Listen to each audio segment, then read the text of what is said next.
Hi viewers, welcome to our channel. ప్రస్తుతం మనతో పాటు దామో బాలాజీ గారు సీనియర్ జర్నలిస్ట్ ఉన్నారు. వారితో ఒకసారి మాట్లాడదాం. సార్ నమస్కారం.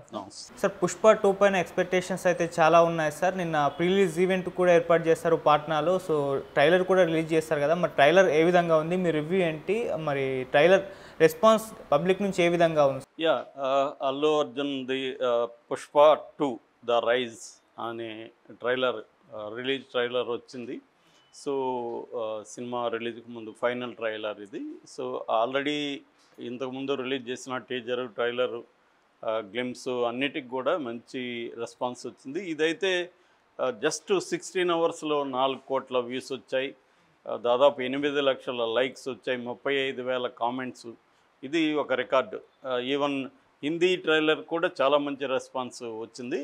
సో ఇప్పుడు అసలు ఈ ట్రైలరు ఎలా ఉంది ఏంటి, అట్లాగే బీహార్లో జరిగిన ట్రైలర్ లాంచ్ ఈవెంట్ ఎలా జరిగింది, ఎందుకంటే అల్లు అర్జున్ కెరీర్లో ఫస్ట్ టైం తెలుగు రాష్ట్రాల్లో కాకుండా వేరే చోట చేయడం, అది కూడా నార్త్ ఇండియాలో బీహార్లో. అది కొంత రిస్క్ తీసుకొని ధైర్యం చేసి చేశారని చెప్పచ్చు. సో ఈ కాంటెక్స్ట్లో ట్రైలర్ని మనం విశ్లేషిస్తే ట్రైలరు ఖచ్చితంగా చాలా ఇంటెన్స్ ట్రైలరు. ముఖ్యంగా అల్లు అర్జున్ గ్రోత్ ఏదైతే ఉందో, అంటే ఫస్ట్ ఏమో అతను రైజ్ అవ్వడం ఉంటుంది, ఇక్కడేమో రూల్ అవ్వడం ఉంటుంది. రూల్ చేస్తాడు అంటే రైజ్ అండ్ రూల్.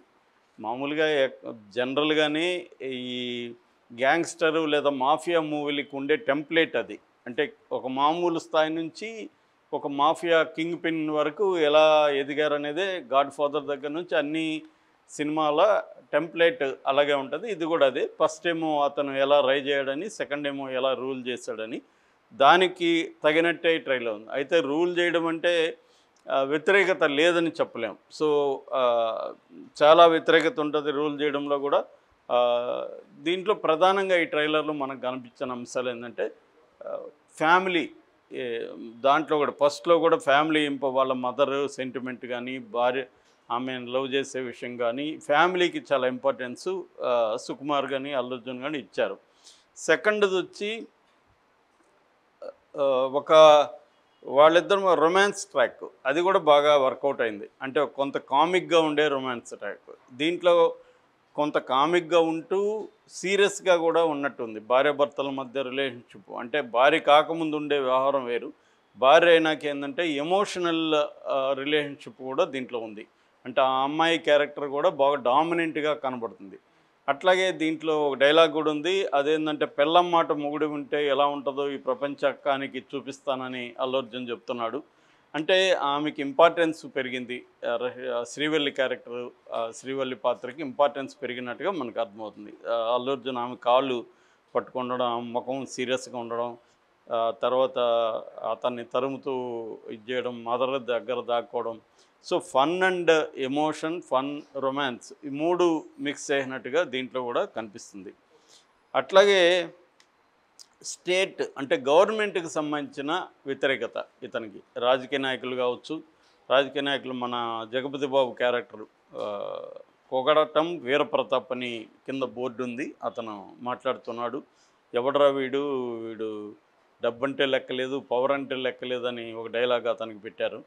సో అంటే హీరో ఎలివేషన్ని రకరకాల రూపాల్లో చేయడంలో ఒక టెక్నిక్ ఏంటంటే శత్రువుల దగ్గర పొగిడించడం. ఇది తెలుగు సినిమాల్లో అన్ని సినిమాల్లో కూడా ఇది వాడుతుంటారు. మన దూకుడు లాంటి సినిమాల్లో చూస్తే అందరూ మహేష్ బాబుని పొగుడుతూ ఉంటారు. సో అదొక ఎలివేషన్ మెథడ్స్లో అదొకటి అనమాట. ఎనిమీస్ కూడా పొగుడుతూ ఉన్నాడు. ఆ యాంగిల్లో ఇతను డైలాగ్ ఉంది. తర్వాత మామూలుగా అయితే ఎర్రచందనానికి సంబంధించి జనరల్గా రియాలిటీలో పోలీసులు కుమ్మక్క అవ్వకుండా ఎర్రచందనం స్మగ్లింగ్ అనేది జరగదు. పోలీసులు, రాజకీయ నాయకులు, స్మగ్లర్సు, ఇదంతా ఒక నెట్వర్క్గా సాగిపోతూ ఉంటుంది. అది లేకపోతే ఆ స్థాయిలో చేయలేరు ఎవరైనా. కానీ ఇక్కడ ఏంటంటే ఒక స్ట్రాంగ్ అపోజిషన్ ఉండాలి కాబట్టి, హీరో అంటే స్ట్రాంగ్ అపోజిషన్. ఏవి అపోజిషన్ లేకుండా స్మగ్లింగ్ చేస్తే దాంట్లో మజా ఏముంటుంది. అందుకని సినిమాటిక్గా ఏమంటే ఇతను స్ట్రాంగ్ పోలీస్ ఆఫీసర్ ఇతనికి వ్యతిరేకంగా ఉన్నాడు. మన బన్వర్ సింగ్ షెకావత్ క్యారెక్టర్ ఫహద్ ఫాజిల్ది. మామూలుగా అతన్ని అత్యంత క్రూయల్ ఫెలోగా చూపించారు. ఇది హాలీవుడ్ సినిమాల్లో చాలా వాటిలో వాడారు, తెలుగులో కూడా మనకి చాలా వాటిల్లో ఒక క్రూయల్ కామిక్ విలన్ అనే కాన్సెప్ట్ ఒక రకంగా రామ్ గోపాల్ వర్మ పాపులర్ చేశాడు ఈ కాన్సెప్ట్ని. అంటే విలన్ చేత కూడా కామెడీ చేయించడం, దాని తర్వాత కృష్ణవంశీ తీసుకెళ్ళాడు ఆ జానరాని, ఆ తర్వాత పాపులర్ అయింది. అలాగా దీంట్లో కూడా ఈ Shekhawat character comic and sadistic villain, అలాంటి వాడిని ఈ అల్లు అర్జున్ పుష్పరాజ్ ఎలా డీల్ చేశాడనేది ఉంది కాబట్టి ఆ క్యారెక్టర్ను కూడా దీంట్లో అక్కడేమో ఇంట్రడ్యూస్ చేసి వదిలేశారు, దీంట్లో ఫుల్ లెంగ్త్ అతని క్యారెక్టర్ మనకు కనబడుతుంది. దాని తర్వాత పుష్ప అంటే ఫ్లవర్ అనుకుంటేవా కాదు ఫైర్ అనేది ఎంత పాపులర్ అయిందో మనం చూసాము. దాన్ని ఇక్కడ కూడా రకరకాల రూపంలో వాడారు. పుష్ప అనేది ఒక పేరు కాదు, బ్రాండ్ అని, ఎందుకంటే తను బ్రాండ్గా ఎదిగాడని పుష్ప అనేవాడు. రెండోది పుష్ప అంటే ఫైర్, ఫ్లవర్ అనుకుంటేవా అంటే ఫ్లవర్ కాదంటే వాడు బన్వర్ సింగ్ షెకావత్ గన్ ఫైర్ చేసి ఫైరా అంటే కాదు వైల్డ్ ఫైర్ అని అక్కడ పేల్చడం, ఇదంతా ఇంట్రెస్టింగ్గా చెప్పారు. మామూలుగా ప్రతి హీరో కూడా తాను ఎంత గొప్పవాడో చెప్తుంటాడు అన్ని సినిమాల్లో కూడా, అట్లాగే పక్కనుండే వాళ్ళు చెప్తుంటారు. ఇది కూడా అదే ప్యాటర్న్ కానీ కొద్దిగా డిఫరెంట్ ఇది. రెండోది ఫస్ట్ సినిమాని గుర్తు చేసే విధంగా అనేక డైలాగ్స్ కావచ్చు అన్ని విషయాలు తీసుకుంటూ వచ్చారు. రెండోది చాలా మెటికులస్గా ఫస్ట్ సినిమాలో రైజ్ మాత్రమే చూపించి సెకండ్ సినిమాలో అతన్ని పెరగడం ఎట్లా పెరిగాడు, రూల్ ఎలా చేస్తున్నాడు చూపించాలి కాబట్టి దానికి తగినట్టుగా డైలాగ్స్ దగ్గర నుంచి అన్ని విషయాల్లో జాగ్రత్త తీసుకున్నట్టుగా ఈ ట్రైలర్ చూస్తే మనకు అర్థమవుతుంది. దాని తర్వాత పుష్ప నేషనల్ అనుకుంటే కాదు ఇంటర్నేషనల్ అనడం. అంటే ఇక్కడ పుష్ప అనేవాడు ఒక చిన్న తిరుపతి ఏరియాలో స్మగ్లర్గా స్టార్ట్ చేసి పాన్ ఇండియా వైపు వెళ్ళాడు. దానికోసమే హిందీ డైలాగ్ కూడా పెట్టారు, నామ్ చోటా హై లేకిన్ సౌండ్ బడా హై అని. అంటే వీడు పేరు చిన్నదే పుష్ప అంటే 2 అక్షరాలు, కానీ వీడు చేసే సౌండ్ పెద్దగానే ఉందని హిందీలో మాట్లాడడం, అక్కడ హిందీలో ఇతను హెలికాప్టర్లో దిగడం, ఇవన్నీ చూస్తే నేషనల్ లెవెల్లో స్మగ్లర్ ఎదిగాడు అనేది ఒకటి. అట్లాగే నేషనల్ అనుకుంటేవా ఇంటర్నేషనల్ అనడం, తర్వాత నాకు రావాల్సింది ఏదైనా నేను 7 కొండలైనా అది 7 సముద్రాలైనా దాటి నేను తెచ్చుకుంటానడం, దాంతో చైనా హార్బర్ అవన్నీ చూపించడం. సో చైనా సీన్లు కూడా దీంట్లో ఎక్కువ ఉన్నాయి. అంటే మామూలుగానే మనకి ఎర్రచందనం చైనాకి జపాన్కి ఇలాగా స్మగ్ల్ అవుతుంటుంది. సో ఇతను చైనా వరకు కూడా వెళ్తాడు, అక్కడ గ్యాంగ్స్టర్స్తో కూడా ఇతను ఫైట్ చేస్తాడు అనేది ఇక్కడ అర్థమవుతుంది. సో అవన్నీ కూడా ఇంట్రెస్టింగ్గా ఉండే అవకాశం ఉంది, ఎందుకంటే అది కత్తుల ట్రెడిషనల్ కత్తుల ఫైట్లు అవి వాటితో ఎలా ఇతను డీల్ చేశాడు చైనా హార్బర్లో అనేది కూడా మనకు కనబడుతుంది. సో ఓవరాల్గా అదొకటి. రెండోది ఏంటంటే ఈ అరగుండుది ఒకటి బాగా పాపులర్ అయింది. ఎవరు ఈ అరగుండు అని కొంతమంది తను పవన్ కళ్యాణ్ కోసం ఇలా చేశారు, పరిటాల రవి పవన్ కళ్యాణ్ గుండు కొట్టించాడని, కావాలనే అల్లు అర్జున్ ఈ క్యారెక్టర్ని పెట్టాడు అని. సో దాని ఇది కూడా ఏంటంటే మనకు అర్థమయ్యేది, అతని పేరు జాలిరెడ్డి. సినిమాలో ఫస్ట్ దాంట్లో జాలిరెడ్డి ఉన్నాడు ఫస్ట్ పార్ట్లో. ఆ జాలిరెడ్డి అమ్మాయిని ట్రై చేస్తాడు పెళ్లి చేసుకుందామని, దాంతో అల్లు అర్జున్ దగ్గర తన్నులు తింటాడు. ఇప్పుడు అదే జాలిరెడ్డి గంగమ్మ జాతరలో ఈ వేషం వేశాడని, అరగుండు కొట్టుకొని చెప్పులు వేసుకొని వెళ్ళాడని. అంటే వాడు ఇంకా ఏదో కసి ఉంది కాబట్టి అతని ట్రాక్ ఒకటి వాడారు, అందుకని అతను అరగుండు పెట్టారని. అతను యాక్చువల్గా కన్నడలో మంచి హీరో అతను, ధనుంజయ్, అతను చేసిన పాత్ర అది అరగుండు పాత్ర. సో ఇక ఓవరాల్గా మనకి ఈ ట్రైలరు హైలీ ఇంటెన్స్ ఉంది, నేను చెప్పిన ఎలిమెంట్స్ ఉన్నాయి. దాని తర్వాత ఇంకొక ఎలిమెంట్ కూడా చెప్పాలి, అదేంటంటే ప్రజలకి ఇతను దగ్గర అవ్వడం. అంటే ఒక మంచి స్మగ్లర్ అన్నమాట. స్మగ్లర్లలో అంటే తనే డబ్బు సంపాదించకుండా ప్రజల్ని కూడా ఇన్వాల్వ్ చేయడం, ప్రజలకు కూడా హెల్ప్ చేయడం. మనకి ఇదేంటంటే ఏ స్మగ్లర్కైనా ఇలాంటి స్మగ్లర్కి అవసరం ఉంటుంది, ప్రజల మద్దతు అవసరం ఉంటుందన్నమాట.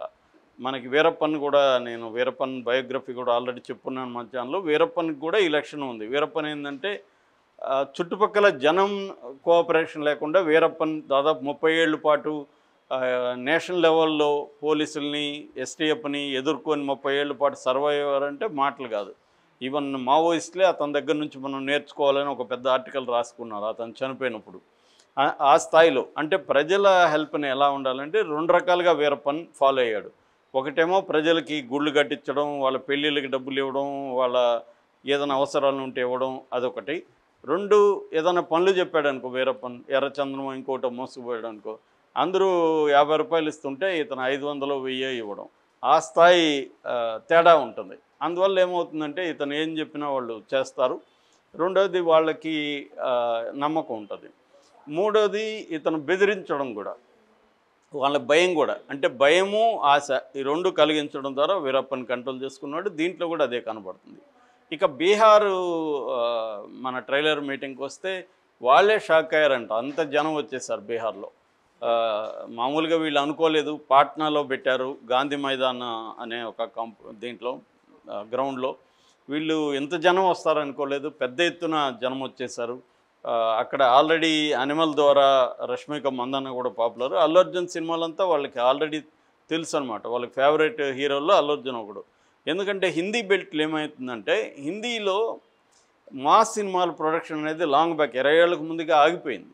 వాళ్ళు అర్బన్ ఓరియంటెడ్ సినిమాలు ఎక్కువ తీస్తున్నారు. మాస్ సినిమాల్లో కూడా తేడా వచ్చేసింది. మన కైండ్ ఆఫ్ మాస్ సినిమాలు వాళ్ళకి లేవు. దాంతో ఏమైందంటే, కానీ మాస్ ఉన్నారు వాళ్ళకి. బీహారు, ఉత్తరప్రదేశ్, రాజస్థాను, ఉత్తరాఖండ్ ఈ రాష్ట్రాల్లో విపరీతమైన మాస్ ఉన్నారు. ఈ మాస్కి క్యాటరింగ్ చేసే సినిమాలు ఆగిపోవడంతో అక్కడ భోజ్పురి సినిమా ఎవాల్వ్ అయింది. అందుకనే భోజ్పురిలో మన రాఘవేంద్రరావు సినిమాలు ఇవన్నీ కూడా అక్కడ ఇదవడం, మన నగ్మా, రంభా వీళ్ళంతా సూపర్ స్టార్లు అయిపోవడం అక్కడ. ఇవన్నీ ఎందుకు జరిగాయంటే వాళ్ళకి ఆ కైండ్ ఆఫ్ క్యాటరింగ్ లేదు. భోజ్పురికి మామూలుగా లిపి ఉండదు, అది స్పోకన్ లాంగ్వేజ్. బట్ ప్రపంచవ్యాప్తంగా 20 కోట్ల మంది భోజ్పురి మాట్లాడేవాళ్ళు ఉన్నారు. అందుకని భోజ్పురి దీంట్లో ఇది అయింది. ఆ తర్వాత సౌత్ ఇండియన్ సినిమాలు డబ్ చేసి అక్కడ రిలీజ్ చేయడం మొదలుపెట్టారు. అందుకనే మన కొంతమందికి అల్లు అర్జున్కి కావచ్చు, ఇంకొంతమందికి అక్కడ విపరీతమైన మార్కెట్ ఉంది. నేను బాంబేలో ఒక 6-7 ఏళ్ళకు ముందు వెళ్ళినప్పుడు మా ఫ్రెండ్ ఎక్కడికో ఒక చిన్న ఏరియాకి తీసుకెళ్తే అక్కడ లోపల ఇండ్లు ఉంటే ఆ ఇండ్లల్లో 3 చిన్న థియేటర్లు, అంటే 10 మంది 20 మంది బట్టేవి రూముల్లో స్క్రీన్లు పెట్టి వేస్తున్నారు. ఆ మూడిట్లో కూడా చిరంజీవి సినిమాలు, అల్లు అర్జున్వి వెళ్తున్నాయి. ఏంటి ఇది అని అడిగితే, అవును సార్ వీళ్ళవే ఎక్కువ చూస్తున్నారని చెప్తున్నారు అక్కడ. సో ఆ స్థాయిలో మన వాళ్ళు అక్కడ పాపులర్. అందుకని పుష్ప 2 కూడా కరెక్ట్గా ఆడియన్స్కి కనెక్ట్ అవుతుంది కాబట్టి బీహార్లో తెలివిగా పెట్టారు. డైలాగ్ కూడా అక్కడ హిందీలో మాట్లాడాడు. పుష్ప కభీ జుకేంగా నహి, అంటే జుకేంగా నహి అంటే ఎవరికి బెండుగాడు పుష్ప, లేకిన్ పెహ్లీ బార్ ఆప్కే ప్యార్కే లేయే జుకేంగా. సో ఫస్ట్ టైం మీ ప్రేమ కోసం నేను బెండ్ అవుతున్నాను అని చెప్పడం, దాంతో విపరీతంగా జనాలు రెస్పాన్సు బాగుంది. దాన్ని మన రిలీజ్ కూడా నార్త్లో అనిల్ తడాని చేస్తున్నాడు ఏఏ ఫిల్మ్స్ ద్వారా. ఆల్రెడీ అతను బాహుబలి, RRR, KGF ఇలాంటి ఫిల్మ్స్కి సక్సెస్ఫుల్గా చేశాడు. తను చేస్తున్నాడు. తను కూడా చాలా హ్యాపీగా ఫీల్ అయ్యాడు. రెస్పాన్సు టికెట్గా కన్వర్ట్ అవుతుందని ఆశిస్తున్నానని చెప్పాడు. ఇప్పటి వరకు అల్లు అర్జున్ కెరియర్లో 1000 crore అనేది అతను చూడలేదు. ఫస్ట్ టైం ఈ సినిమాకి టార్గెట్ 1000 crores చూస్తున్నారు. 6000